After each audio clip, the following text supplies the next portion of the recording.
जो situation overall पिछले 2 साल से पूरी दुनिया की रही है, उसके अंदर आप देखें कि जिस मुल्क की जो प्रोडक्ट थी उन्होंने उसके रेट ऑलमोस्ट डबल ट्रिपल कर दिए हैं। और जो रेंट एज ए कार्गो लिया जाता था, बेसिकली आप एक ज़रूरी मुल्क हैं, ज़रूरी मुल्क के अलावा आपके पास ना अपना ऑयल है ना अपना घी है। ऑयल मींस के पेट्रोलियम मसनूआत से रिलेटेड मैं बात कर रहा हूँ, और घी जो आपका घी तेल जो आप कुकिंग में इस्तेमाल करते हैं, मैं इन चीज़ों की बात कर रहा हूँ। ये दोनों चीज़ें बाहर की हैं। तो जो कार्गो ऑलमोस्ट $300 पर बैरल या पर कंटेनर या पर टन आप लगा लें, जो भी एवरेज थी वो अब ऑलमोस्ट $1800 पर कंटेनर या पर टन जो भी आप एवरेज लगाएं, कार्गो उसकी बढ़ गई है। जो पाम ऑयल आप $350-400 का ले रहे थे, वो पाम ऑयल तकरीबन $1400 प्लस $1600 पे चला गया।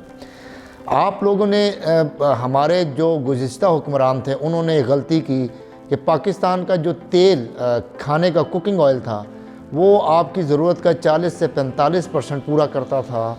आपकी जब काटन की फसल होती थी तो उसके अंदर से बेनोला निकलता था, तो बेनोले का ऑयल आप लोग यूज़ करते थे और वो बेहतरीन ऑयल होता था। अनफॉर्चुनेटली जो हमारे सियासतदान पीछे गए, उन्होंने हमारी उस ज़मीन को वहाँ पर जाकर शुगर मिल्स लगाई। उनके अंदर बहुत से नाम शामिल हैं, मैं यहाँ पर नाम लेना शुरू करूँगा तो बहुत देर हो जाएगी। उन्होंने वहाँ उन इलाकों में जाकर जहाँ पर कॉटन होती थी वहाँ पर शुगर गन्ने की काश्त शुरू हुई शुगर मिल्स की वजह से, जिसकी वजह से आपकी कॉटन की पैदावार कम हुई और आपका बेनोला आपके हाथ से चला गया। जो बेनोले का ऑयल आपका 30 से 40% मुल्क की ज़रूरत को पूरा कर रहा था। अच्छा, ये जो हम कॉटन बनाते थे ना, इससे आप बहुत चीज़ें कवर कर लेते थे। बेसिकली आप दुनिया के 160 ममालिक में सबसे अच्छी कॉटन पैदा करने वाले मुल्क थे। आपकी टेक्सटाइल पूरी दुनिया में मानी जाती थी, आपकी एक्सपोर्ट बहुत अच्छी थी। लेकिन वो कहते हैं ना कि पाव गोश्त के लिए पूरी मज हलाल कर दी। तो ये शहबाज शरीफ ग्रुप इंडस्ट्रीज़ ने, ये बाकी जितने भी शुगर माफिया यहाँ पर बैठे हैं, उन्होंने अपने पाव गोश्त के लिए इस मुल्क को कुर्बान कर दिया कि हम लोग अपना बिज़नेस बढ़ाएं, हम अरबपति हो जाएं, हम खरबपति हो जाएं। तो हमारी एक्सपोर्ट कॉटन की जो सबसे ज़्यादा हुआ करती थी वो ज़ीरो पे आ गई। आज आप बाहर से धागा मंगवाते हैं, बाहर से कॉटन मंगाते हैं।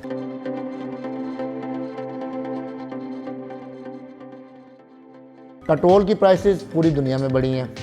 जिस तरह मैंने अभी आपको कार्गो का सिलसिला बताया, पर बैरल डॉलर भी बढ़ गया। अनफॉर्चुनेटली एक मसनूई तौर पर डॉलर इन्होंने रोका हुआ था। जो हमारे मोदी पंचर वाले साहब हैं, इसहाक डालर साहब, उन्होंने उस डॉलर को रोकने के लिए 22 से 23 अरब डॉलर मार्केट में ख़र्च किया पिछले 2013 से 2018 तक, कि हम इसको अपनी ज़िद के अंदर आके ना उन्होंने उस डॉलर को 100 पे रखा। जैसे ही उनकी गवर्नमेंट गई, निगरान गवर्नमेंट आई, डॉलर ने शूट किया 130 रुपये के ऊपर। जब 130 पे डॉलर चला गया तो ऑलमोस्ट आपके जो कर्ज़े थे वो भी बढ़ गए। जाहिर बात है, जब डॉलर 30% ऊपर चला गया तो 30% कर्ज़े बढ़ गए, और 30% कर्ज़े बढ़ने के बाद जब इकॉनमी हमारे हाथ में आई तो हमने देखा कि इन्होंने कुछ जो पेमेंट्स करनी थी गवर्नमेंट ऑफ पंजाब ने या गवर्नमेंट ऑफ पाकिस्तान ने नवाज शरीफ के दौर में, इन्होंने पोस्ट डेटेड चेक, जो एक फ्रॉडिया नहीं करता, पोस्ट डेटेड चेक दे देता है कि 6 महीने बाद कैश करा लेना, 8 महीने बाद कैश करा लेना, 10 महीने बाद कैश। इन्होंने वो पोस्ट डेटेड चेक कंपनीज़ को इशू किए, जो अब तक, मतलब इस टाइम जो 3 साल बाद भी हम यहाँ पर बैठे हुए हैं, उन चेकों की पेमेंट हो रही है। फिर कैपेसिटी चार्जेस, जो बिजली की मद में आप कैपेसिटी चार्जेस दे रहे हैं कि आप चीज़ इस्तेमाल करें ना करें, आपको 1500 अरब रुपये सालाना इन फ्रॉडी कंपनियों को, जो हमारे मुल्क को दुनिया की सबसे महंगी बिजली दे रहे हैं, उनको आपको पे करना पड़ता है। तो आप ये देखें आपकी टैक्स कलेक्शन कितनी है, 4500 टू 5500, आई थिंक 5500 अरब रुपए हैं या 5800 अरब रुपए हैं। एग्जैक्ट फिगर अभी है नहीं क्योंकि अभी सहमाइयाँ चल रही हैं। तो पेट्रोलियम प्राइसेस ऊपर गई हैं पूरी दुनिया की। फिर लोग मजाक उड़ाते हैं कि जी यूके जितनी इनकम होनी चाहिए, तो सर यूके जैसा आपका किरदार भी होना चाहिए। जो हुक्मरान यहाँ से गए, उन्होंने जब यहाँ पर हुकूमत की तो उन्होंने, मुझे बताएं, मैक्सिमम लोग जो हमारे MNAs MPAs पीछे बैठे रहे हैं, उनके मैक्सिमम लोगों के बाहर बिजनेसेस हैं, बाहर औलाद सेटल्ड है, बाहर उनकी प्रॉपर्टीज़ हैं, सारी चीज़ें बाहर हैं। 22,000 ब्यूरोक्रेट्स आपके ऐसे हैं। ब्यूरोक्रेट्स में आपकी ब्यूरोक्रेसी जो 16वें ग्रेड से लेकर 21वें ग्रेड तक इस मुल्क में काम कर रही है, 22,000 ब्यूरोक्रेट ऐसे हैं जो ड्यूल नेशनल हैं, जिनके मुल्क से बाहर असासे पड़े हैं, जो 21वें ग्रेड से रिटायर्ड होते हैं। मुझे बताएं, जो 21वें 22वें ग्रेड से रिटायर होता है बंदा, और उसने मुल्क के लिए क्या करना है। जब उसकी सेटिंग हुई हुई है बाहर कनाडा में, उसकी सेटिंग हुई हुई है ऑस्ट्रेलिया में, वो आपके बच्चों के मुस्तकबिल के बारे में क्या सोचेगा। वो तो दोनों हाथों से ऐसे जमा करता है और वो उड़ता है, जैसे रिटायर्ड होता है अपनी चीज़ें लेकर बाहर चला जाता है। तो पेट्रोलियम प्राइसेस दुनिया में इंक्रीज़ हुई हुई हैं, आपके मुल्क में भी इंक्रीज़ हुई हैं, लेकिन ये वक्त है, गुजर जाएगा। जिस तरह वो वक्त नहीं रहा, इंशाल्लाह ये वक्त भी नहीं रहने लगा। अल्लाह ने चाहा तो इमरान खान को कामयाबी मिलेगी, अल्लाह ने चाहा तो।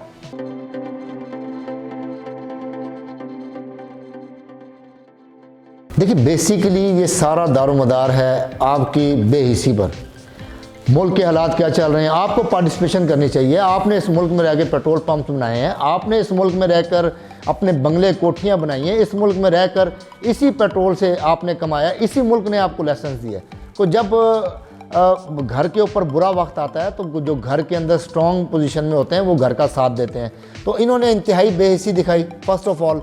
सेकंड ये कि कल मैंने कई एम्बुलेंसेस देखी जिनको धक्के लग रहे थे, उनके अंदर मरीज़ भी थे। मैंने कई फायर ब्रिगेड्स देखी जिनके अंदर फ्यूल नहीं था। मैंने कई ऐसे लोग देखे जो अपने मरीज़ों को लेके जाना चाह रहे थे, उनकी गाड़ियों में पेट्रोल नहीं था।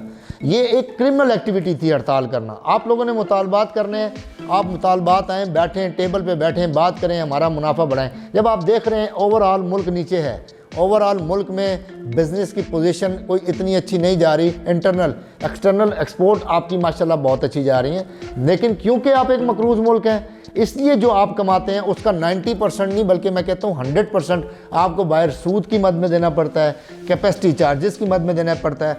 तीसरे नंबर पर उन फ्रॉडियों के चेकों को क्लियर कराना पड़ता है जो फ्रॉड करके इस वक्त यूके के अंदर एवनफील्ड अपार्टमेंट्स में बैठे हुए हैं, जो फ्रॉड करके इस वक्त मुदा पंचर, जो इसाक डॉलर जिसको हम कहते हैं, साका डाकू, वो वहाँ पर बैठा हुआ है। तो ये लोग इस मुल्क की तबाही के ज़िम्मेदार हैं। और ये तबाही, ये शुक्र करें खान साहब आ गए हैं जिन्होंने इसको रोक लिया, इस तबाही को। और मैं पेट्रोल पंप मालकान को कहूँगा कि जब कौमों पे बुरा वक्त आता है, जब कौमों पे कोई मुश्किल आती है तो एक कौम बनकर उनका साथ दिया जाए, ना कि अपने 85 पैसे 99 पैसे या 1 रुपए के लिए इस कौम का गला काटा जाए। तो आप लोग इस मुल्क का हिस्सा हैं, आप भी इसी मुल्क के शहरी हैं, आपकी औलाद ने भी इसी मुल्क में रहना है। इसी मुल्क में जो दरख्त लगे हैं उन्हीं के साए में बैठकर उन्होंने तालीम भी हासिल करनी है, उन्होंने अपनी ज़िंदगी भी आगे बढ़ानी है। लिहाजा इस कौम का साथ दें, इस कौम के साथ खड़े हों, ऐसे मुश्किल हालात में अपनी एक सफ़ बना के ना खड़े हों। खुदारा खान के हाथ मजबूत करें ताकि वो इन बहरानों से इस मुल्क को निकालने में कामयाब हो, क्योंकि अकेला खान कुछ नहीं कर सकता जब तक हम उसका साथ नहीं देंगे।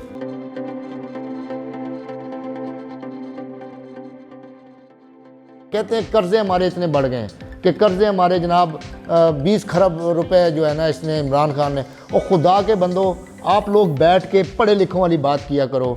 जब आपका डॉलर 100 पे था तो आपके 100 अरब कर्ज़े थे, जब आपका डॉलर 170 पे गया तो आपके कर्ज़े 170 अरब रुपए हो गए। ये कौम को गुमराह करते हैं, हमारी कौम को, हमारी आवाम को, मासूम आवाम को गुमराह करते हैं। उसकी वजह यह है कि ये लोग बताते हैं कि 20 खरब का कर्जा ले रही है। ये लोग ये नहीं बताते कि आर्टिफिशियल डॉलर हमने रोका हुआ था, हमने इस मुल्क की इकॉनमी तबाह की थी, हमने पोस्ट डेटेड चेक दिए हुए थे जिसकी वजह से कर्ज़े बढ़े हैं। जब डॉलर ऊपर गया तो कर्ज़ों, आज मुझे डॉलर्स में अगर ये कर्जा बताएं कि पहले 2018 में कितने अरब डॉलर का कर्जा था, आज कितने अरब डॉलर का कर्जा है, वहाँ पर आकर कोई बोलता नहीं है। ना मरियम औरंगज़ेब बोलेगी, ना उज़मा बुखारी बोलेगी, ना ये तलाल चौधरी बोलेगा, ना वो हमारे साबिक गवर्नर साहब जो बहुत बड़े फ़िलासफ़र बनते हैं इकॉनमी के, कि जी वो बैठ के उनको शर्म नहीं आती बात करते हुए। मुझे नहीं समझ आती वो मीडिया पे किस तरह आते हैं, उनको शर्म नहीं आती बात करते हुए। वो बताते हैं जी खरबों में कर्जा बढ़ गया, और डॉलरों में बताएं कितना कर्जा बढ़ा है, खान साहब ने कितना कर्जा लिया और आपके कितने कर्जे उतारे हैं ये भी बताएं।